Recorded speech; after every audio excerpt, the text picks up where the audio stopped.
আসসালামু আলাইকুম, welcome back to my channel. যে যেখান থেকে দেখছেন আশা করি সবাই খুব ভালো আছেন। আজকের রেসিপিতে আছে মাগুর মাছ দিয়ে আলু দিয়ে ঝাল ঝাল করে মাছের ঝোল, এবং সঙ্গে থাকছে অনেকগুলো ইম্পর্টেন্ট টিপস। তা আশা করি পুরো ভিডিও জুড়ে আমার সঙ্গে থাকবেন। আর যারা যারা এখনও আমার চ্যানেলটি সাবস্ক্রাইব করেন না, ভিডিওটা ভালো লেগে থাকলে ইউটিউব থেকে দেখে থাকলে সাবস্ক্রাইব করে দিবেন এবং ফেসবুক থেকে দেখে থাকলে ফলো করে দিবেন। যারা অলরেডি সাবস্ক্রাইব এবং ফলো করে দিয়েছেন তাদেরকে অসংখ্য ধন্যবাদ।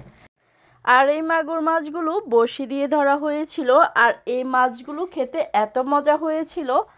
যারা পুকুরের ফ্রেশ মাছ খেয়েছেন তারাই জানেন পুকুরের ফ্রেশ মাছের মজাই আলাদা বাজারের কেনা মাছের থেকে।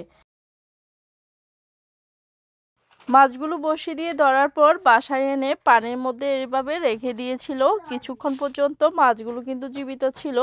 দেখুন কিভাবে মাছগুলো লাফাচ্ছে।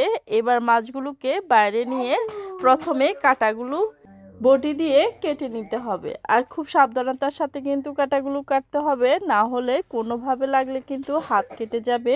এগুলো কিন্তু খুব ধারালো থাকে, বিশেষ করে মাগুর মাছের কাঁটাগুলো অনেক বেশি ধারালো থাকে। মাছগুলো চারপাশের কাটা ফেলে দিয়েছি। এখন দেখুন মাছগুলো দেখতে কিন্তু অনেক বেশি পরিষ্কার মনে হচ্ছে, কিন্তু মাছের মধ্যে কিন্তু অনেক পরিমাণে ময়লা থাকে। পাতিল মাজার মাজনি দিয়ে এইভাবে ঘষে নেবেন, দেখবেন মাছগুলো একদম পরিষ্কার হয়ে যাবে। এইভাবে আমি কিছুক্ষণ ঘষে নেওয়ার পরে মাছগুলো কিন্তু একদম সাদা সাদা হয়ে যাচ্ছে। মাছের মধ্যে যে ময়লা ছিল ময়লাগুলো কিন্তু উঠে যাচ্ছে।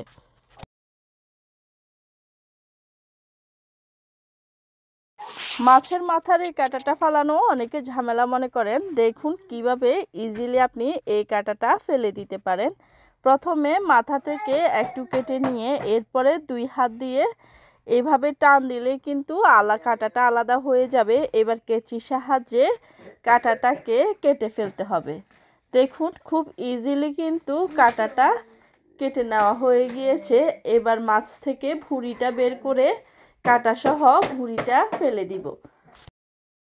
দেখুন মাছটা কিন্তু অনেক সহজে পরিষ্কার হয়ে গিয়েছে। এইভাবে আমি সবগুলো মাছ পরিষ্কার করে নিয়েছি। এরপরে কাটার পর লবণ হলুদ দিয়ে এভাবে ভালো করে মেখে ধুয়ে নিতে হবে, যাতে মাছের মধ্যে কোনো ধরনের আষ্টে গন্ধ না থাকে। ভালো করে মাছগুলো ধুয়ে নেওয়ার পর এবার রান্নার জন্য একটা পাতিলে পরিমাণ মতো তেল দিয়ে তাতে দিয়ে দিয়েছি 1 কাপ পেঁয়াজ কুচি, 2 চা চামচ লবণ, 1 চা চামচ রসুন বাটা, আধা চা চামচ আদা বাটা, 1 চা চামচ ধনিয়ার গুঁড়া, 1 চা চামচ জিরার গুঁড়া, 1 চা চামচ হলুদের গুঁড়া এবং 2 চা চামচ মরিচের গুঁড়া দিয়ে মশলাগুলোকে ভালো করে কষিয়ে নিতে হবে। কিছুক্ষণ কষানোর পরে এবার দিয়ে দিতে হবে পরিমাণ মতো পানি, যাতে মশলাটা পুড়ে না যায়। মশলাগুলো কষানো হয়ে গেলে এবার দিয়ে দিব কেটে রাখা আলুগুলো। আমি এখানে 2টা আলুকে পিস পিস করে কেটে নিয়েছি। এবার আলুগুলো দিয়ে একটু হালকা কষিয়ে এবার দিয়ে দিব মাগুর মাছগুলো। আলু আর মাছগুলোকে অনেকক্ষণ সময় ধরে কষাতে হবে। আর মাছের ক্ষেত্রে অবশ্যই খেয়াল রাখতে হবে মাছ কিন্তু যত সময় ধরে কষাবেন সেই মাছ তত বেশি টেস্ট হবে। আর যেহেতু মাছের মধ্যে আলু দেয়া হচ্ছে, আলু দিলে কিন্তু মাছের স্বাদ অনেক গুণ বেড়ে যায়। এবার মাছগুলোকে আমি ভালো করে কষিয়ে নিচ্ছি। ঢাকনা দিয়ে মাছগুলো আমি আরও কিছুক্ষণ কষিয়ে নিব। এখন মাছের মধ্যে দিয়ে দিচ্ছি কেটে রাখা একটা টমেটো। এখন মাছের মধ্যে পরিমাণ মতো পানি দিয়ে দিব, যাতে মাছগুলো ভালো করে সিদ্ধ হয়। এবার ঢাকনা দিয়ে ঢেকে দিব। এখন চুলার আঁচটা মিডিয়াম টু হাই রেখে 25 থেকে 30 মিনিট জাল করে নিব, আসতেছি পুরোপুরি সিদ্ধ হওয়া পর্যন্ত। আর অবশ্যই কিছুক্ষণ পর পর চেক করে নিতে হবে, যাতে মাছ নিচে দিয়ে না লেগে যায়। কিছুক্ষণ জাল করে নেওয়ার পর এখন মাছটা কিন্তু পুরোপুরি হয়ে গিয়েছে। এই মাছটা এরকম ঝোল ঝোল রাখার কারণ হচ্ছে আলু দেওয়ার কারণে অনেক সময় কিন্তু মাছের ঝোলটা অনেক বেশি টেনে যায়, এই জন্য একটু ঝোল ঝোল রাখার চেষ্টা করেছি। আর এটা অনেক বেশি মজা হয়েছে যেহেতু এটা একটু ঝাল ঝাল করে রান্না করা হয়েছে।